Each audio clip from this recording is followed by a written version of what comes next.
कैसे हो बच्चों। चलिए अभी हम आज एक कविता देखते हैं जिसका नाम है हिंद देश के निवासी। तो हमें हिंद देश के निवासी यानी हम भारत माता के जो पुत्र हैं हम सबको संबोधन करके हमें ये कविता हमारे लिए बनाई गई है। विविधता में एकता हमारे देश की विशेषता है, साथ ही विकास और शक्ति की परिचायक भी हैं। मानवीय एवं प्राकृतिक विविधताएं होने पर भी उनमें अभिन्न एक सूत्रता है। विभिन्न दृष्टांतों द्वारा इस काव्य में भारत की भव्यता और दिव्यता का गान किया गया है। तो हमें इसमें हम विभिन्नता के बावजूद हमारा देश एक है, इसके बारे में हमें बताया गया है। चलिए देखते हैं। हिंद देश के निवासी सभी जन एक है, रंग रूप वेश भाषा चाहे अनेक हैं। तो देखिए हमारे देश में सभी भारत देश में रहने वाले सभी लोग एक हैं, क्योंकि भले ही उनके रंग रूप पहनावा और भाषाएं भले ही अलग अलग हैं हो, परंतु उनकी एकता में अंतर नहीं पड़ता। यानी हम चाहे कितने ही सभी जगह पे अलग अलग देश में हर जगह पे आपको अलग अलग रंग रूप के और वेश वाले भाषा वाले अलग अलग लोग मिलेंगे, लेकिन फिर भी हमारा देश है वो एक है। बेला गुलाब जूही चंपा चमेली प्यारे प्यारे फूल गूंथे माला में एक है। जैसे एक ही माला में बेला यानी मोगरा, गुलाब, जूही, चंपा, चमेली आदि फूल अलग अलग होते हैं, परंतु ये सारे प्यारे प्यारे फूल धागे में गूंथकर माला के रूप में एक बन जाते हैं। उसी तरह अलग अलग होकर भी सारे भारतवासी एक हैं। देखिए आपको फूलों के बारे में बताकर भी हमें एक ही बताया गया है कि हम जैसे अलग अलग फूल मिलकर एक माला में जब हम एक हो जाते हैं, एक धागे में पिरोकर माला बनती है तो हम एक बन जाते हैं। ऐसे हमारे देशवासी अलग अलग होकर भी एक हैं। कोयल की कूक न्यारी पपीहे की टेर प्यारी, गा रही तराना बुलबुल राग मगर एक है। देखिए अभी पक्षियों का उदाहरण दिया है। कोयल की बोली का अलग निरालापन है, पपीहे की बोली में अपनी मिठास होती है, बुलबुल का गीत भी अलग तरह का होता है। इन सब पक्षियों के गाने भले ही अलग अलग प्रकार के हैं हो, पर उनका राग एक है।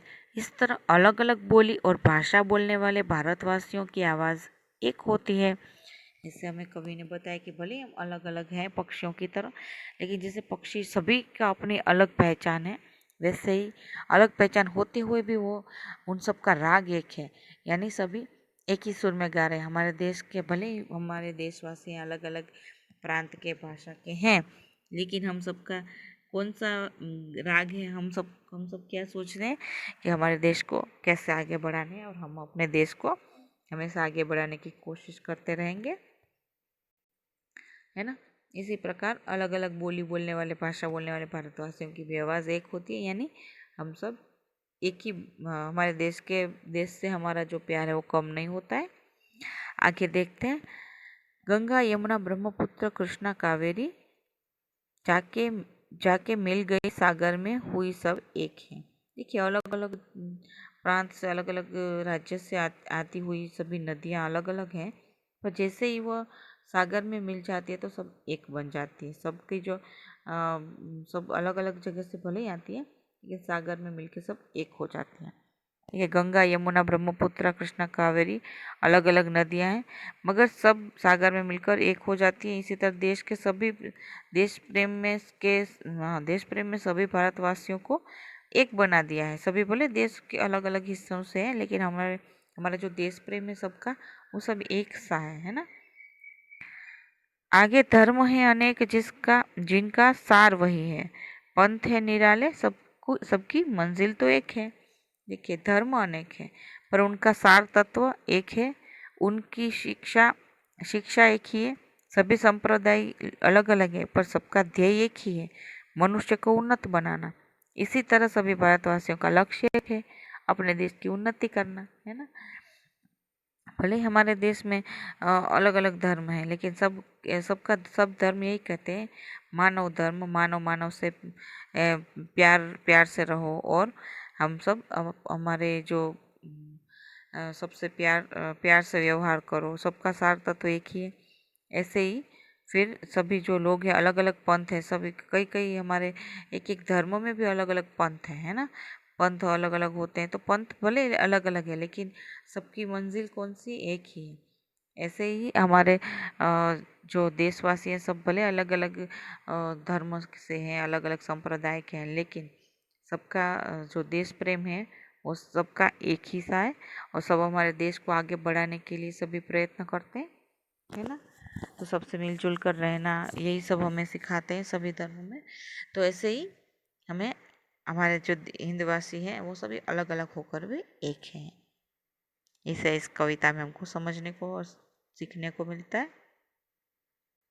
ऊपर से हमें प्रश्न देखने हैं, तो निम्नलिखित प्रत्येक प्रश्न के उत्तर के लिए दिए गए विकल्पों में से सही विकल्प चुनकर उसका क्रमाक्षर प्रश्न के सामने दिए गए बॉक्स में लिखिए। पहला है, फूलों की माला में डेस्क जाता है, क्या होता है? मथा जाता है, डाला जाता है, पिरोया जाता है कि गूंथा जाता है? फूलों की माला में, फूलों को माला में गूंथा जाता है, ठीक है। तो इसका जवाब है डी। कोयल की डेस्क निराली होती है, क्या होती है? जाति, कूक, चोंच की भूख? कूक, कोयल की कूक निराली होती है, तो इसमें बी है इसका जवाब है। फिर है तीसरा, सभी डेस्क की मंजिल एक है, किसकी? पंथों की, संतों की, कदमों की, यात्रियों की? पंथों की, ठीक है। तो इसका जवाब है ए। और चौथा है, डेस्क की टेर सबको प्यारी लगती है, तो किसकी टेर सबको प्यारी लगती है? सारस की, पपीहे की, तोता की कि बुलबुल की? तो टेर किसकी होती है? पपीहे की टेर, तो बी इसका जवाब है। आगे है दूसरा, कोष्टक में से उचित शब्द चुनकर रिक्त स्थानों की पूर्ति कीजिए। तो इसमें पहला है, इसमें देखिए आपको आंसर दिए गए हैं, ऑप्शन है, इसमें से ढूंढकर आपको लिखना है। तो पहला, हिंद देश के डेस्क सभी जन एक है, तो हिंद देश के निवासी सभी जन एक है।